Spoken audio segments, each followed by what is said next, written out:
Menteri Perdagangan Antarabangsa dan Industri Tan Sri Rafidah Aziz. Terima kasih Tan Sri bersama saya dalam perspektif jam ini. Sebagai bekas pemimpin politik dan bekas Menteri Kerajaan Persekutuan, Tan Sri dilihat mempunyai pandangan yang sedikit berbeza, khususnya berkaitan dengan isu-isu semasa. Dan kadang-kadang ada yang berpendapat pandangan Tan Sri ini begitu tajam dan pedas sekali mengkritik sesuatu perkara. Apa yang mendorong Tan Sri untuk berbuat demikian? Itu perspektif orang lah. Saya beri pendapat saya daripada hati saya. Tak ada belakangkan apa motif, agenda, politik apa. Saya menengok isu tu secara objektif. Dan kalau ada yang merasa tajam tu, makan cili rasa pedas lah kan. Tapi ramai juga yang mengata mereka berfikir sama macam saya. Mungkin mereka tidak mahu mengeluarkan perkataan-perkataan tertentu. Tapi saya jenis manusia macam itu. Tak ada pandai nak berselindung kan, nak ada di sebalik tabir, nak manis-manis muka, kat belakang kita tikam, tak reti lah. Jadi saya kata AA lah, terimalah dengan hati terbuka. Saya memberi pandangan dan ada kalanya saya memberi show sebalik pandangan itu. Kalau yang pandangan saya itu dianggap sebagai pandangan alternatif atau option lain, saya berikan option itu. Dan saya tidak cakap selalu, hanya atas isu yang saya rasa sudah menjadi bahan cakapan rakyat ataupun satu isu yang menyusahkan ataupun yang merisaukan rakyat. Termasuk saya sendirilah, saya bercakap sebagai warga Malaysia, barulah saya bercakap. Itu sebabnya kadang-kadang padat sikit apa yang saya kata tu, dan kerana saya gabungkan perasaan saya itu terhadap isu. Antara kata-kata Tan Sri yang agak tajam sebelum ini adalah apabila Tan Sri menggambarkan perintah darurat untuk menangani COVID-19 seperti killing a few rats using a bomb ataupun agak keterlaluan. Namun itu kenyataan Tan Sri pada Oktober 2020. Dalam konteks sekarang pula, adakah Tan Sri masih mempunyai pandangan yang sama? Saya mahu pandangan yang sama. Saya kadang-kadang orang bila kita cakap telah sangat dia tak faham. Bila kata macam tu dia sedar, ya tak ya juga. Kita ada 3-4 ekor tikus yang kita nak tangkap ke dekat bunuh ke apa kan.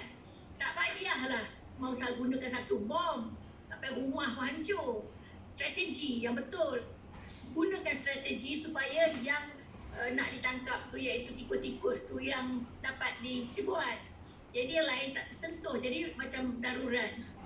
Darurat yang sekarang ni implikasinya besar. Parlimen tak boleh bersidang, undang-undang boleh dibuat tanpa parlimen kan. Jadi dia sudah melibatkan perlembagaan, dia sudah melibatkan proses undang-undang selain daripada mencegah perjalanan orang. Jadi kita kena asing kan prosedur pentadbiran dari segi RMCO kan, dengan niat mengadakan darurat. Kalau niat darurat hanya semata-mata jangan bersidang parlimen supaya jangan ada undi, dah tidak percaya dan sebagainya, itu dah lain niat.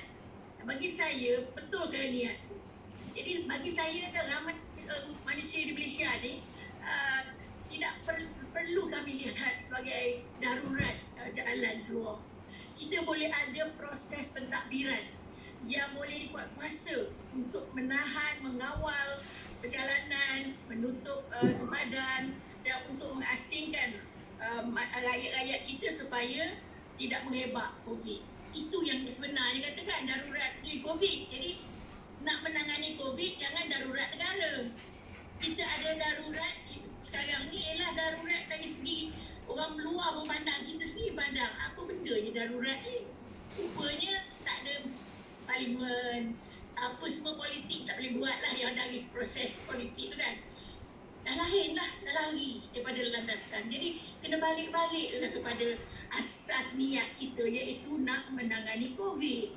Maka lebih berkesan kalau tumpu kepada itu. Dan saya difahamkan bahawa ada sekarang ini satu gerakan untuk meminta supaya dibubarkan balik emergency ni darurat.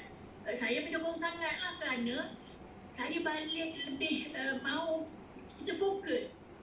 Darurat kalau ada riuh rendah kan, orang berdemonstrasi tak dapat darurat boleh. Maknanya dah membalik-balik batu, dah membunuh, itu memang wajib darurat. Ini manusia Malaysia ni, rakyat Malaysia hidup harian. Tapi perlu kita cegah yang boleh mengebakkan COVID. Ini kita kena bincang dari segi kesihatan, dari segi pentadbiran perjalanan, kawalan sepadan dan sebagainya, sepadan dalam negeri, sepadan antar negara lain. Jadi barulah kita dapat penyelesaian yang tepat menangani COVID. Tapi kalau dicampur haduk dengan parlimen, dicampur haduk dengan emergency rules yang tak ada kaitan dengan COVID, itulah yang menyusahkan kita dan memberi pandangan seolah negara ni tidak lagi dapat awal sehingga perlu kita buat emergency. Kami malu juga kawan-kawan saya luar negara bertanya, emergency apa negara awak ni, dah teruk sangat ke? Inilah, jadi kita kena explain lah. Jadi dia tanya pula balik, kenapa guna emergency rule? Ni macam negara luar lain kan, dia gunakan tafsiran emergency dia kalau lah diguna, bukan cara kita. Parlimen dia tidak dibuka, dia tidak tak bersidang, terus juga berjalan, virtual kan. Proses politik terus berjalan, proses pentadbiran terus berjalan, tetapi prosedur untuk menangani COVID tu lebih gas. Jadi rakyat tak risaulah. Tadi dicampur hadukkan politik dengan COVID. Itu pandangan saya.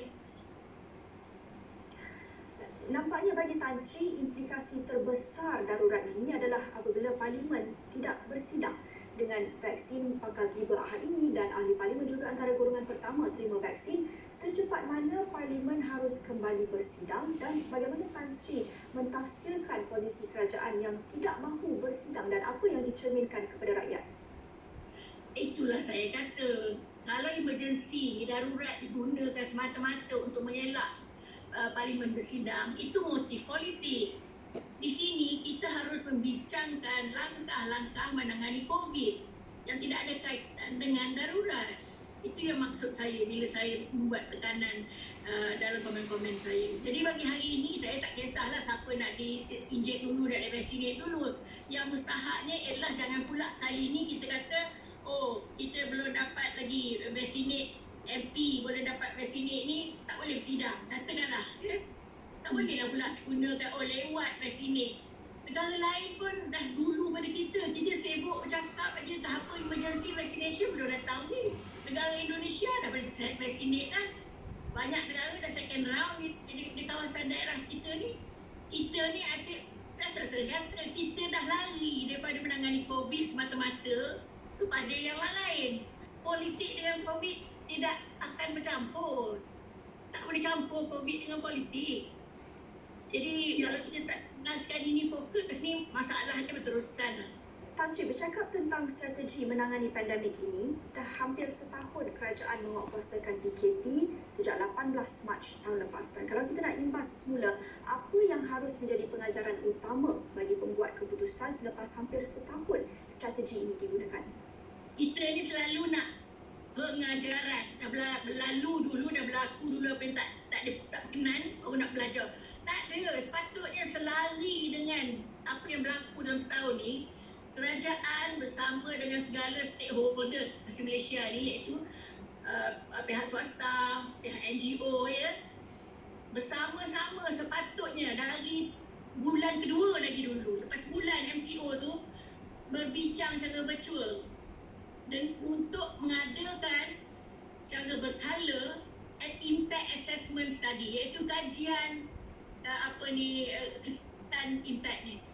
Dan ini semua tak boleh buat dari fasa, tak dia kena buat continuous, berterusan.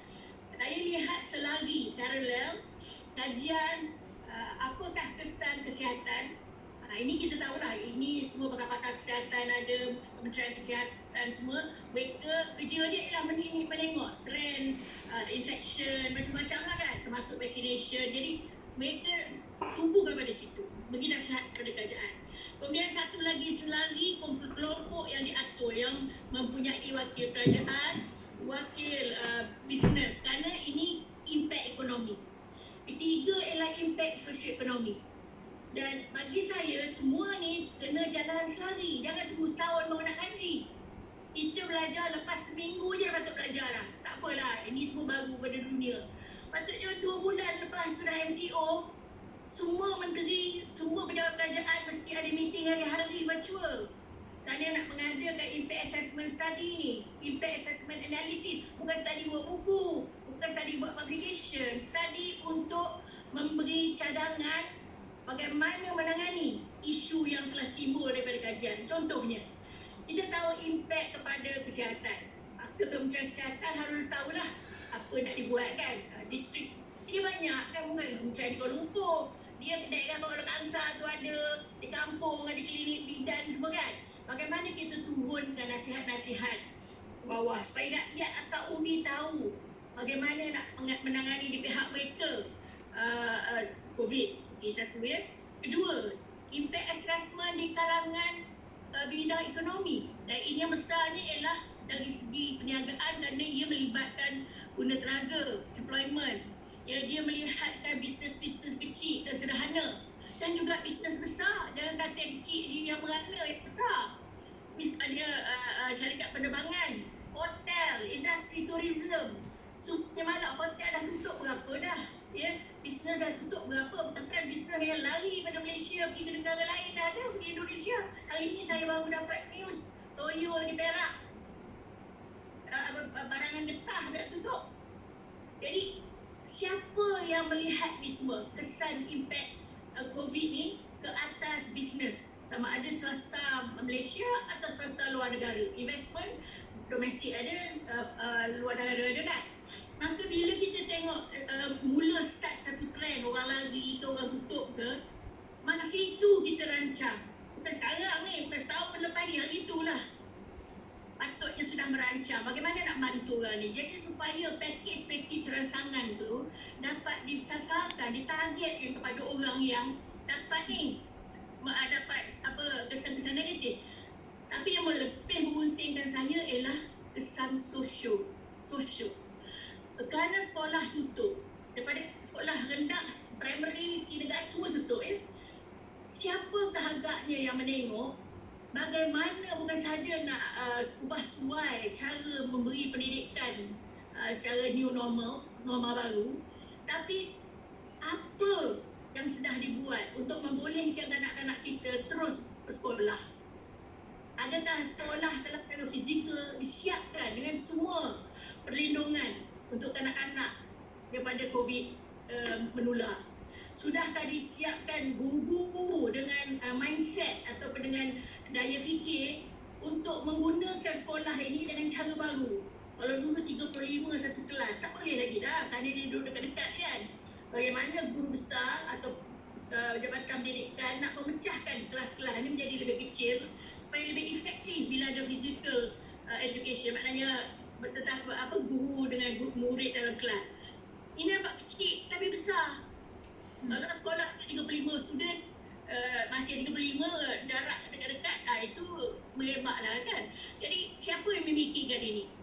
Belum dengar cerita lah pendidikan sama ada rendah atau tinggi membuat perkara ni. Kita tengok dulu TikTok aja kan. Lepas tu dari segi kesan-kesan sosial, orang yang berhenti kerja, yang syarikat ditutup, yang tidak ada pendapatan, kedai-kedai yang tak boleh berniaga. Ini kesan sosial ni lebih hebat kerana ini melibatkan manusia. Kerana bila tak ada pendapatan, kerisauan, mental health. Jadi siapa mengkaji ni? Padahal itu banyak kementerian. Ada kementerian dari segi pembangunan sosial. Apa dibuatnya? Adakah satu kertas kerja dibentang kepada kerajaan? Bukan sekarang lah, dalam masa setahun tadi, untuk kita mengarahkan Jabatan Kebajikan di peringkat daerah, semua organisasi NGO di peringkat daerah bekerjasama untuk melihat sejauh mana di kampung-kampung, di bandar-bandar, rakyat yang sudah dimarginaliskan ini oleh COVID, yang tak ada pendapatan, yang memang hidup susah. Dan dia tidak ada pendapatan. Kalau gaji tetap tak kisahlah, bukan kerajaan, kerja tak kerja, tutup ke buka, dia masih dapat gaji bulan. Ini kesan ini lama pemandangan. Seorang bapa atau ibu yang gunsing tentang tidak ada makan untuk anak, tidak akan dapat berupaya untuk menjaga anak-anaknya. Asyik jadi sekolah pun tak pergi. Jadi siapa gaji? Saya tak tahulah. Kerana kalau tidak selagi dibuat ini, berbincang dengan cara serius, mengenal pasti langkah-langkah di peringkat akar umbi. Dari dulu lagi patutnya, tapi tak terlewat lah, masih boleh buat. Maka bila COVID dah habis, maknanya orang sudah kena vaccinate kan. Ni kesan-kesan kesampingan yang serius ni yang ditinggalkan tidak ditangani. Kita tak boleh nak bagi duit aja sebagai rangsangan kalau setiap package itu tidak disasarkan tepat. Jadi saya ni unsing lah dari segi itu. Banyak dah kita belajar, baguslah juga. Tapi kesannya impact assessment tak dibuat. Adakah target grup itu tercapai matlamat kita, kerana adakah lebih baik agaknya sebahagian daripada peruntukan tu kita salurkan kepada orang yang betul-betul memerlukan. Adakah kita buat banci di bahagian daerah? Kita ni negara yang bertuah juga, kerana pentadbiran kita daripada pusat, negeri, daerah sampailah ke kampung. Tak susah nak mendapat maklumat ini. Adakah kita buat sebagai national plan lah yang dikot kuasa di bawah? Yang kita bercakap di Kuala Lumpur, orang di kampung hulu sana tak tahu apa yang nak dibuat ni. Tan Sri menyarankan agar bantuan diagihkan secara bersasar dan melihat kepada pakej perma yang baru diumumkan dan juga program vaksinasi bakal dilancarkan, adakah Tan Sri optimis dengan pemulihan ekonomi negara selepas ini, dan apa juga jangkaan Tan Sri untuk tahun 2021 daripada sudut pelaburan? Saya tak mau membuat rumusan optimis tak optimis, kerana ini benda ni mesti dilakukan. Ini bukan dari segi saya optimis matahari akan terbit, kan? Saya optimis tak hujan, itu lain. Itu boleh optimis pesimis, tapi ini dalam tangan kita. Nak betulkan atau tidak, nak buat atau tidak. Kalau kita buat apa yang sewajarnya, tak payah optimis, insya-Allah kesan yang akan dirasakan. Tapi kalau kita buat hanya secara glossing over lah, ni dia 20 juta, ribu juta, bilion ke apa kan, tidak disasarkan. Lepas tu tidak pula dibuat impact assessment tu, dah bagi okey, lepas tangan. Sama ada kesannya positif kan, ada ke tidak kesan, kita belum tahu. Jadi janganlah tunggu tahun depan pula nak buat penilaian, tak boleh. Kerana kalau kita buat penilaian berkala masa benda ni berlaku, baru kita ubah suai.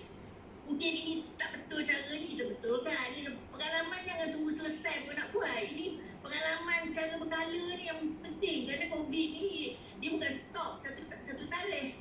Kita tak tahu apa akan berlaku kan dengan varian baru dan sebagainya. Jadi kalau semua kesan impact ni dikaji dengan teliti di peringkat akar umbi, jangan kaji Putrajaya, tak jadi. Di akar umbi, orang Putrajaya tu semua okey. Dia nak ambil ayam free pun naik kereta, kan? Berderet kereta menunggu ayam free. Saya pun terkejut. Ayam apa? Ayam beku. Terkejut saya. Ayam top up sebesar ambil ayam free. Seronok tu Malaysia ni. Seronok lah kan. Kita beratur ambil ayam free. Ini mentaliti kita lah. Jadi saya kira kita ketawa lah, tapi itu hakikatnya. Tapi kesan yang saya kata daripada pendidikan, sudah terbantut setahun proses pendidikan anak-anak muda di negara ini. Macam mana nak tebus setahun yang telah terbantut ni? Ini adalah sangat-sangat penting, kerana kita tidak mahu taraf pendidikan anak-anak kita kerana terbantut yang tidak kita tangani setahun ini terjejas sehingga mereka rugi setahun dan tidak dapat keep up di masa akan datang. Dan dunia luar semakin bertambah. Macam teknologi, sejauh mana kita gunakan teknologi online ni untuk menangani semua ni tadi? Macam saya kata, kalau kabinet tak meeting, kenapa tak ada online kabinet dia tak gabung? Apa yang menahan mereka buat macam kita buat video ni lah? Saya buat meeting ramai juga, online juga, berjalan juga di rumah pun. Tapi kalau kita guna teknologi secara positif menangani ni, saya rasa insya-Allah tak ada banyak kritik lah. Tapi yang jelas sangat ni, COVID ni campur aduk dengan politik. Ya, tidak mustahil untuk menangani pandemik ini secara efektif sebenarnya, dan antara negara yang paling berjaya termasuk New Zealand dan Taiwan. Bagi Tan Sri, kebetulan ataupun tidak, kedua negara ini dipimpin oleh wanita.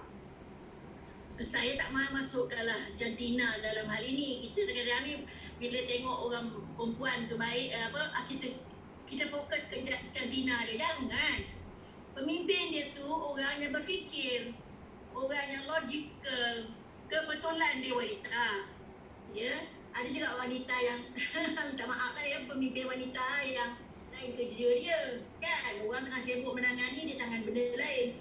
Jadi jantina tak masuk kat sini. Itu ciri-ciri kepimpinan seseorang. Dan saya banggalah kalau orang yang memimpin yang berjaya tu wanita, kerana saya wanita. Itu setakat itu je lah saya nak cakap. Maka kita banyak yang boleh belajar. Jangan belajar untuk orang tu buat, kita tengok. Sambil orang tu buat, kita tengok. Dan kita kena tengok sama ada relevan pada kita atau tidak. Tapi ada ciri-ciri asas yang boleh kita tiru. Kalau kita belum terfikir lagi. Ketegasan dia tak emergency pun. Dia tak darurat pun. Kalau darurat dia pun dari si konteks kesihatan. Bukan darurat politik. Itu beza kan. Bukan darurat parlimen. Jadi masalah kita hari ini ialah sudah kita lari daripada fokus kepada COVID dan kesan-kesannya kepada benda yang lain, iaitu politik. Jadi bila ini politik mendorong segala keputusan yang kita buat ataupun kita menangani sesuatu itu dari segi pandangan politik, maka tak percayalah apa yang kita nak buat. Kerana politik ni kadang-kadang membawa kita ke haluan yang pesong daripada sebenarnya. Saya ni dah setengah-setengah tahu sangatlah politik ni kan, macam mana boleh menjahanamkan sesuatu. Akhir sekali Tan Sri, kita ingin melihat cahaya di hujung terowong dalam mengharungi pandemik ini.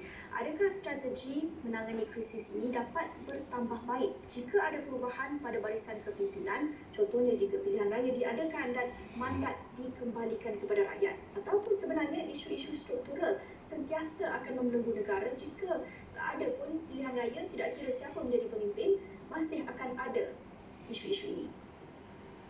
Itu soalan yang baik. Sebenarnya keadaan yang ada sekarang ni tidak mendapat mandat rakyat. Itu satu kan. Dia tidak diluluskan atau diberi ruang oleh rakyat melalui peti undi. Sebab orang kata ini kerajaan pintu belakang. Memang tepat lah tu. Tak boleh nafikan ya. Jadi agaknya ada keraguan, ketakutan nak pergi balik kepada rakyat. Kerana rakyat dah marah ni. Inilah sebabnya emergency atau darurat. Kalau cara begitu berlarutan lah masalah kita ni.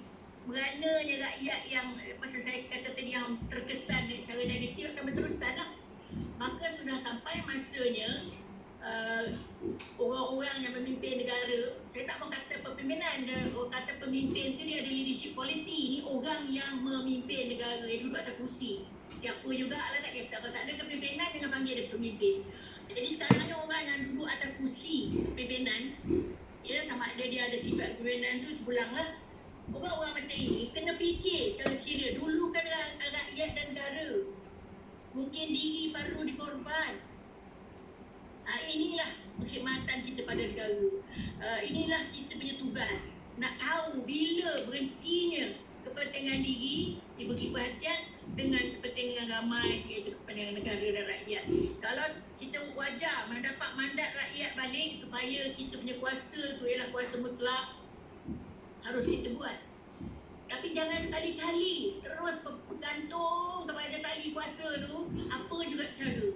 Itu tidak, bukan saja tidak betul, tapi tidak ada integriti lah.